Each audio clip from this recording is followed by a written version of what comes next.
you clicked on this video and you saw that the title is emotional constipation. I have mentioned this phrase before.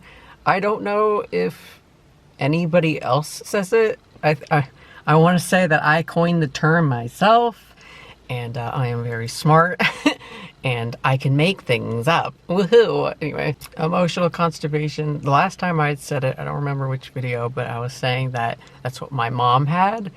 She was emotionally constipated as I was growing up, and so this video I want to just elaborate on what that really means, and because I never defined it then, I just said it and pretty much just assumed everybody would like kind of get this self-explanatory sort of meaning of it. I also want to elaborate on what was going on with me emotionally growing up and how that led me to identifying as male. Emotional constipation is where you don't allow your emotions to not just like appear on your face, but it's also like you don't express to somebody, hey, you're making me feel like XYZ. You keep it to yourself entirely because you're afraid of what somebody else's reaction might be to you.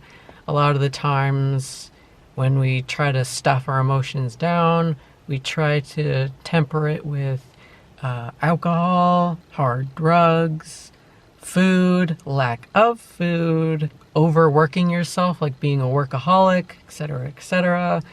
And oftentimes you deny the very existence of you feeling an emotion, unless it's like something easy, like, oh, I'm offended by this political thing that I saw on TV. A lot of people won't show their more sensitive emotions of like genuine hurt, and not anger, but like actual vulnerable sadness. That's what you will keep into yourself. Those are the hard ones to show anybody else. With worst cases, a lot of people who have emotional constipation might go two ways sometimes, where they won't allow anybody else to express their emotions and they will do something probably kind of violent, like hit the other person if they express emotion, or they'll just make them feel shamed, like, oh, you're feeling that, well, that's just for weak people or something, and then the other direction would be, I don't know if it's as common, but some people will be like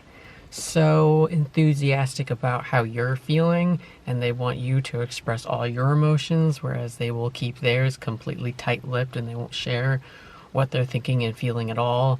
And that would probably be kind of on par with people pleaser syndrome, which I'm not going to define what that is right now or anything. Overall, there's a sense of feeling unworthy, of being allowed to express your emotions, fear that no one will want to take your problems seriously, fearing that no one will listen to you if you did speak up about them, fear of potential backlash of it, like I said, like they might hit you or make you feel ashamed. Now that that's out of the way, I wanted to address why I'm doing this video at all. I was inspired by a video that I watched, actually. Courtney Coulson made a video on I don't know if I'm going to pronounce it right, but emotional analgesia or something like that. I mean, you can watch it yourself, but basically what it seems to be is where you don't experience emotional pain. And then she was like kind of not really comparing it, but there's also congenital analgesia, which is not feeling physical pain. And I don't know if she made it up or whatever, but I was like, as she was telling her story, I was like, oh man, I kind of relate to this in some ways. Not completely. There's a lot of like me branching off out of relating to what she was saying, but there was still enough to where I'm like, oh, that's interesting. Because now that reminds me of this childhood memory, that childhood memory. So it got me thinking specifically about how I remember hiding my emotions a lot as a kid, and just like hiding well, hiding in general. Not like hide and seek, but like hiding things that were kind of important, and I just wouldn't express them. I wouldn't address them. I wouldn't, like, if something bad happened in school, I likely would not talk about it at all. I would just keep everything to myself, and I would pretty much just collect bad things and then just never have them flow anywhere else. Because of all this hiding and all this congestion going on emotionally, psychologically, I convinced myself that I didn't have any emotion really. And I know it sounds irrelevant, but I just kind of wanted to mention that I used to be like decently into the whole Myers-Briggs and the Jungian typology thing for personality archetypes, and I used to, back in the day, I had the result of INTJ or something, maybe INTP, I'm not entirely sure, but it was definitely thinking, and I don't know, I feel like that kind of says a lot about what my brain was going on, like what I was trying to do. I'm not going to explain what it is, please just look it up yourself. Anyway, so when Courtney was talking about her pet rabbit Baxter, who had died, and she claimed that she just didn't really feel anything, it was just like, well, it's dead now, so let's just bury it. Or not even that, just, I want to do something to remember him by. Something that is not what normally happens, and by normal, I just mean, just the average reaction of someone dying. Hers is just a little different. It just reminded me of how I had a couple of pets growing up, and quite a few of them died, as they do usually. I had 2 cats, a few goldfish, 3 gerbils, who had all died on me while I was a kid. When these 2 cats had died, I didn't necessarily feel anything. Like when the first cat died, I was just thinking about, ooh, that means we can get another cat. And the next cat that we got eventually died, and I didn't even want to be there. I remember my mom was like, oh, Willow, do you want to go to the vet with me to put the cat down? And I was like, nah, as if she would ask me, like, do you want to go shopping with me? Like grocery shopping? And I'm like, nah, don't really feel like it.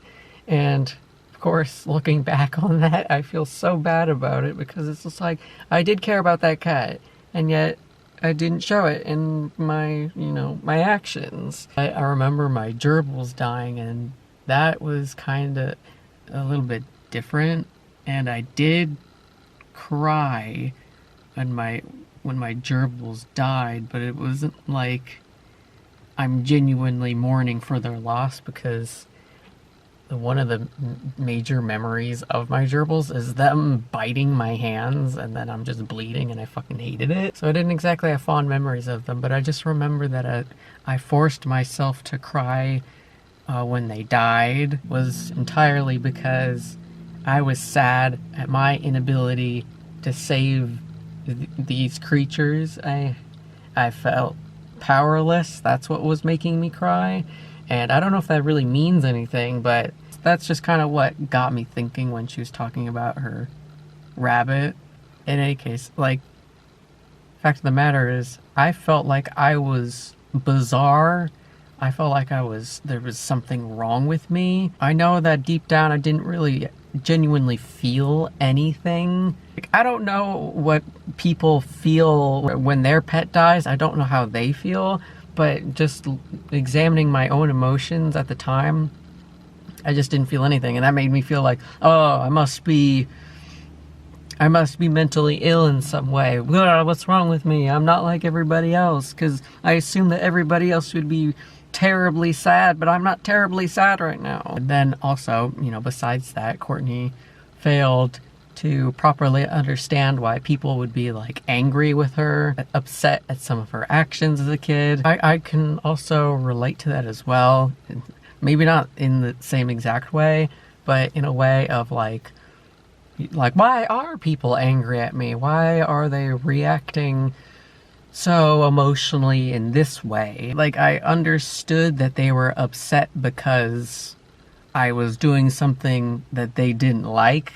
I knew that much. I didn't understand the motivation behind the actions they would take. Like, a lot of the times they would corner me. I have a couple vivid memories of just being cornered by these adults because they didn't like that I wasn't being as obedient as they wanted me to be, so they just like cornered me. And that happened in middle school or grade school, and then it's like a second and third blah blah time in high school, and they would just corner me because they're like, oh, you're doing this wrong thing, well, stop doing that thing. Other times they would be very passive aggressive with me. I didn't understand why they were expressing themselves like that, and it, well, rightfully so, it, made me angry. If I'd done something, why are you taking this action just to make me feel horrible? And I think that was less about I have no emotion and more I want to like psychoanalyze it, probably, because that's what's in my personality to do. But I didn't understand why they couldn't just tell me what was on their mind and what they wanted from me directly. I didn't understand why they couldn't just ask me some non-accusatory questions and calmly get answers from me, instead putting me through just a bunch of stupid trials that are just don't work. They don't serve anybody. They don't serve them. It doesn't get anything done, and in fact delays what you want to get done. And so I just thought they were stupid. I thought they were very, very stupid for how they were reacting. Like, that's not efficient. That's not practical.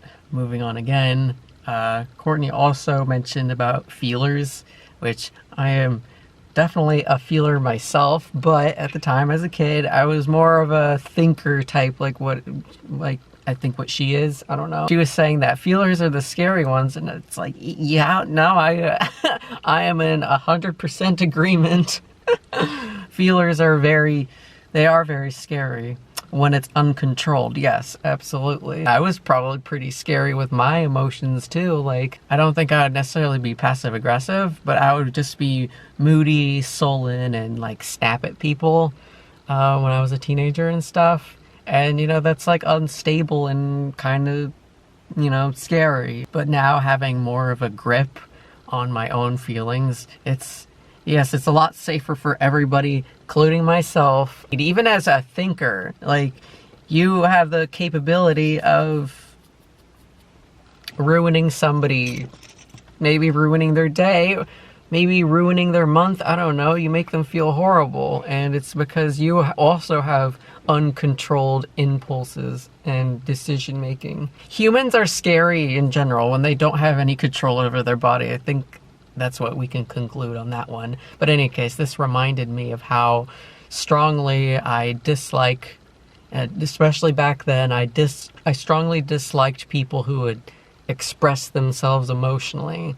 I didn't like emotionally reactive people. I didn't like people who had really bent logic and they just went about their life just reacting to everything and never having any control over it. And they would just fly into hysterics and take everything personally. I really didn't like those types of people. If I were to say something, like, I imagine to be pretty neutral and level-headed, that's debatable, but, and then they would take whatever I had said as a complete personal attack, and so then they would attack me, and it was just like, ugh, stop it, stop taking it personally, ugh. And those emotional reactivity that other people would have, I would absolutely hate it on one end, absolutely understandably, but then on the other, like, I unfairly ascribed that to be femininity, which was therefore weak to me.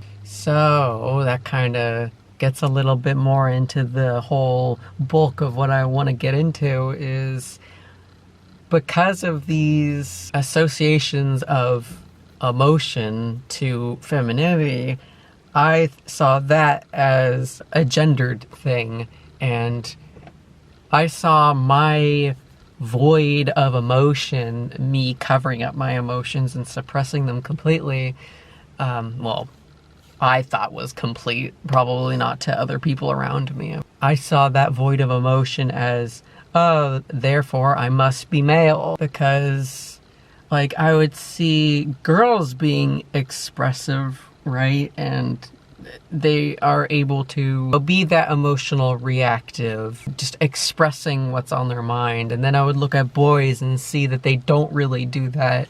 They don't really express exactly what's on their mind. They just kind of talk about things, whereas the girls were talking about emotions. You kind of catch my drift on that. I had just perceived it at the time as a little kid, because I think kids are very like two-dimensional. Like they just kind of see things as cardboard.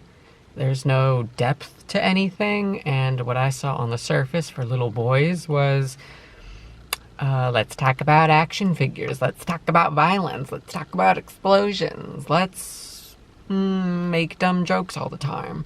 And then I'd look at girls and see on the surface that they just wanted to talk about beauty and, well, jokes, sure, but it was different. Like, I was also very much exposed to just seeing females on TV, movies, media in general being very expressive. And I would say still today, that's just kind of how women and girls are portrayed in media a lot of the time. Although it is changing a little bit, and it's to the point where it's like, oh, she's so masculine that she has no personality anymore. But anyway, while the men in media, TV, even, you know, our real lives as well, they're more stoic and to themselves. They keep their feelings very close to the chest. Girls and women are typically seen acting out, crying hysterically, tearing up on a soap opera or something. We also see women expressing themselves openly, just good and bad. And in my kid brain, I was thinking, wow, how weak, pathetic, uncontrolled, and just awful that is. That's not what I want to be, is what was basically going on in my brain. I took pride in not expressing my emotions that much, which is a horrible thing to take pride in, but we're talking about a kid here. Kids are fucking weird and dumb.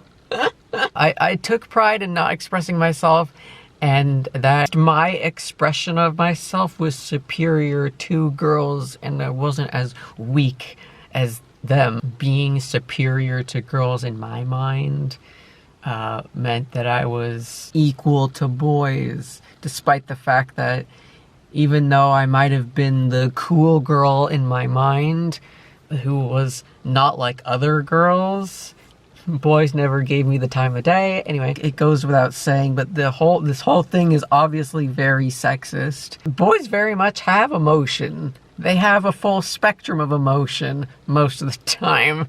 Same with girls. Most of the time they usually do, unless there's like something mentally wrong with them, whatever that may be. I'm not going to get into it. It's just that boys are taught typically to not express those emotions and to basically just kind of feel ashamed of having those emotions. And, you know, as a little girl, you don't see that. You don't see that that's what boys are taught what to do. Like, if boys are going to express their emotions and that's weak and effeminate and gay, you know, that's bad. And so a girl who expresses herself in all of her emotions, then she's just weak as she is. Of course, that's horribly sexist. We need to reframe this whole concept of emotional expression, that it's not a gendered concept to express your emotions. Everybody should be allowed to express them how they see fit, but also in a controlled way, duh. There's nothing weak about saying, I feel bad because Timmy said this to me. You know, there's nothing bad about revealing something kind of vulnerable. In fact, it's actually very weak and pathetic to keep it in. But nobody really wants to think in those terms because that's what we're taught growing up, that it's bad.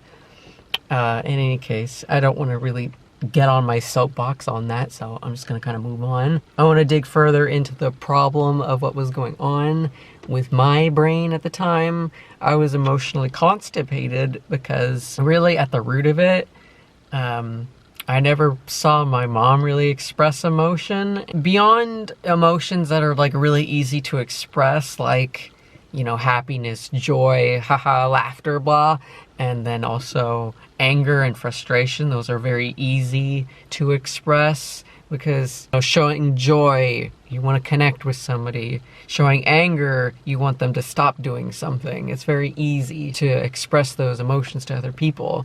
And I would see that. And maybe like once in a blue moon, I would see her cry, maybe, but probably only because I was probably saying something to her that would make her cry, and then I would start crying maybe, or something like that. I don't think it really affected me enough to be totally emotionally expressive. Like, that it's not what turned me, I guess I could say. I saw a lot of depression, or more aptly put, apathy, which comes along with depression. I saw a lot of apathy in other people. And then alongside that, I was also emotionally constipated because I think I made an entire video on it, but I don't remember what it's called.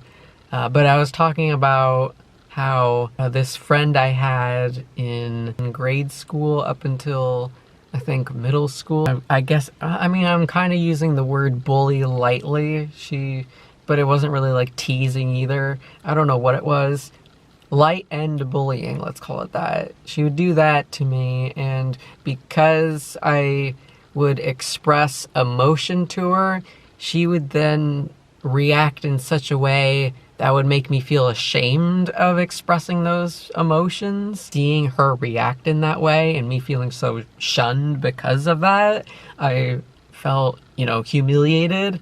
I felt exposed, I felt vulnerable, and obviously very unsafe. Of course, I can take those feelings and be like, well, if that's how she's gonna react, then who's to say everybody else in my life and in my future is not gonna react in the same flippin' way? So I would keep all my emotions to myself. And so, like, seeing that, like, seeing my mom, seeing my family reacting to my best friend at the time with emotions and stuff, this was me learning that there's no point in expressing myself emotionally, that I should not do it. And I concluded that it was safer for me to keep my emotions to myself and never reveal them to anybody. Furthermore, with female peers, I believe that I became mentally, I don't think I necessarily like expressed it too much outward. I think it was mostly just what was going on in my head as I was observing like my friends and my female peers and whatnot. I think that I started to become very competitive with, you know, superiority of being emotionally void. With my female peers, I wanted to outdo them because, I mean, ultimately deep down I was ashamed of myself, clearly, because, you know, kind of connecting it to the whole, like, oh, I felt ashamed and humiliated and exposed and vulnerable, and I never want to feel that way ever again. I saw those same kind of feelings in these other girls, and of course me also being a girl, and I know I had these feelings of vulnerability and shame. You know, I could relate to them on a very basic female level. I saw that as inferior, shameful, humiliating, weak, you know, defenseless. I'm projecting all of these feelings that I've had with emotional expression onto these girls, and seeing them and other girls reminded me of my own repressed femininity, and I hated that so much with a burning passion. Therefore, I externalized my self-hatred as hating other girls. And I know that as I was growing up and becoming a teen and getting into high school too, I had a superiority complex and arrogance around my thought to be sex as I was identifying as a trans man. All this arrogance and shit, like that all stemmed from self-hatred. These thought processes would solidify my gender identity. I think when I look back at myself as a teenager and a kid, I think ultimately I just didn't believe that emotional expression was something that I could do. Nobody was opening the floor to me for emotional expression, so I just didn't really think it was even a thing, like an option that I could do. Not to say that people around me told me that I couldn't do it, but it was just, that's just how I was perceiving things. I didn't even really understand what expression really meant, and even though I would see something like maybe my teachers, there would be like a poster or something on TV, something motivational would be like, the message would be, oh, express yourself. And then it would show like a bunch of like art or something like, please express yourself, be creative. And in my kid brain and teenage brain, I always just assumed that was shallow drawing, painting, stuff like that.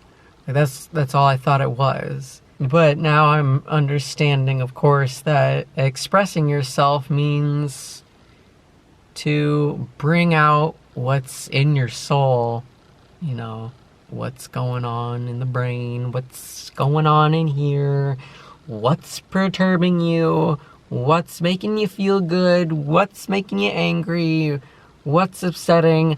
Get it out of your brain. That's what express yourself actually means. The whole emotional constipation and what led up to it, what made it happen with me, is that this whole thing like othered me as a kid. Because like, I mean, if I were to go back in time and really like examine, be a fly on the wall and look at what was going on, like tons of kids would be expressing themselves. Yes, even the boys, they would be expressing themselves in some way, and they would demand certain things from other people. And I just never did that because I just thought it was such a vulnerable thing to do. Asking for help, complaining about something, like, no, that's awful and you shouldn't do that. And that made me very quiet. And being so quiet, that's fucking weird. To other kids, that's weird. You should be saying things about your life. That otherness was from all that learned behavior. Not only did I feel that emotional expression was unsafe, like I said, but also seeing that people closest to me didn't express themselves. Therefore, I didn't know how to go about it. For me specifically, being othered as a kid, and, you know, having this emotional constipation, and then seeing that with the transgender ideology, it was, oh, well, it's a boy thing that I'm doing. It's very gendered as to what I'm doing, because as the saying goes, boys don't cry, right? And so I'm like, okay, well, I don't cry, therefore I'm a boy. You know, it's very simple kid logic, but that's what was going on. Furthermore, on that point, if I were to just be perceived as male, that would relieve the pressure of the expectation that as a female, I was meant to be expressive. I didn't want that expectation applied to me because of my learned behaviors, as I mentioned, and also my internalized misogyny, which I made a whole video on, and you should check that out. In conclusion to all this, growing older has been a blessing. It's been a blessing. Finding love, having a husband, healing my relationship with my mom, and forgiving my dad for what he had done as I was a kid. This all led me to discover self-love and forgiveness for myself, my kid logic, my kid conclusions, and I acknowledge my shame and bad feelings, you know, my vulnerability, and I allow myself to be vulnerable because it's okay to be vulnerable. With my husband, I learned